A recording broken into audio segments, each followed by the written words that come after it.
What does housing mean to you? To me, means safety. Security. Freedom is stability. Safety. It's everything. It's a necessity. Housing is equity. Having a secure and affordable place to call home is at the center of a person's ability to thrive.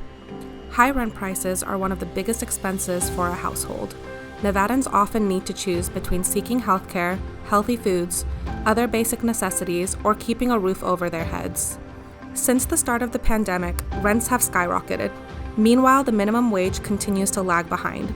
Set to reach $12 an hour in July of 2024, a full-time employee at this rate makes just under $25,000 a year. This is way under the roughly $58,000 yearly income needed to afford the medium two-bedroom apartment, according to one report, and $70,000 yearly income, according to another. Too many Nevadans are cost-burdened by rent, paying well over 30% of their income towards housing costs.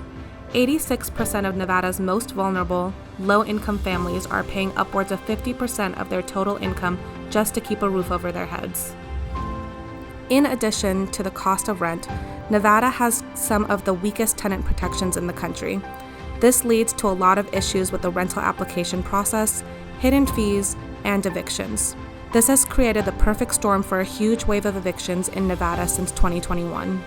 Nevada's eviction process is unique, as summary evictions put the burden on tenants to begin court proceedings. So how does that work?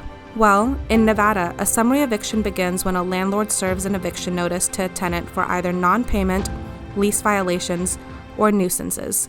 No court is involved in this step. The tenant then has three options.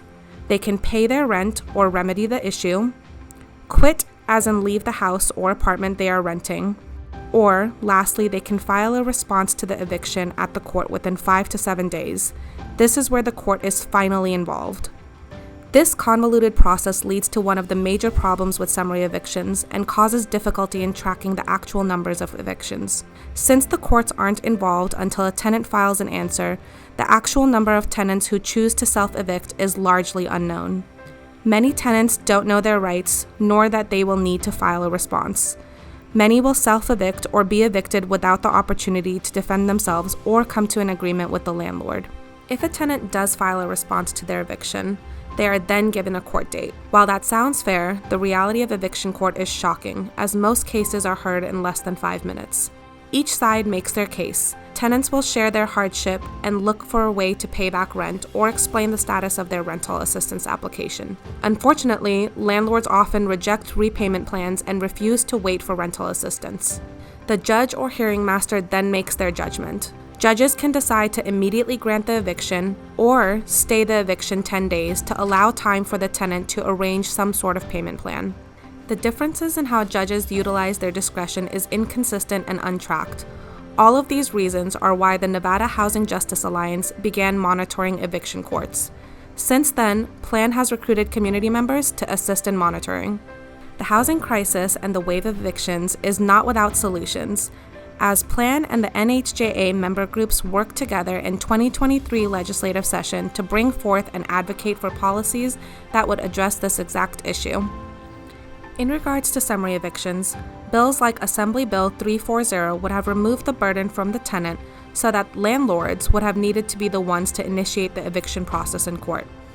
Or Senate Bill 335 that would have protected tenants from eviction while waiting for rental assistance and would have also set up eviction diversion programs. Other bills would have reined in predatory and greedy practices by landlords, like Senate Bill 78, that would have limited application fees collected for a single unit and would have forced hidden fees to be disclosed clearly in a lease agreement. Prophets are claiming there will be disastrous consequences after Governor Lombardo vetoed Senate Bill 335, which would have halted evictions for tenants with a pending application for rental. A majority of these bills made it to Governor Lombardo's desk. Lombardo turned his back on tenants and the housing crisis. He needs to be held accountable for his decisions. There have been thousands of families evicted from their homes since these vetoes. Nevadans are suffering. We need action on housing now. Despite this, Lombardo still doesn't regret it. Do you regret vetoing any of those bills? No, I don't.